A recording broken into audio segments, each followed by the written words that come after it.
రాబోయే స్థానిక సంస్థల ఎన్నికల్లో ఇలా కాంగ్రెస్ పార్టీ జెండా ఎగరవేయటమే కాదు, అవకాశవాదులు ఎవడొచ్చినా గాని మన అడ్డ బండైనా గాని మన అడుగు పెట్టనియమని చెప్పి అంటున్నా. ఇది మా హక్కు అంటున్నాను. మా 10 ఏళ్ల శ్రమకు ఫలితం పొందబోతాం రేపు. మా 10 ఏళ్ల శ్రమకు ఫలితం అని చెప్పి అంటున్నా.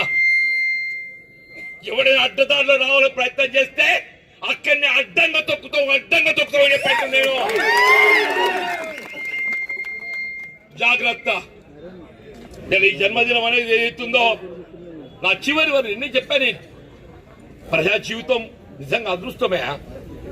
ఇటువంటి జీవితం అందరికి రాదు. ఇటువంటి జీవితం అందరికి రాదు.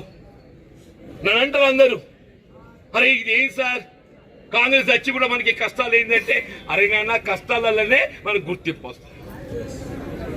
మనకి గుర్తింపు ఎప్పుడు వస్తుంది?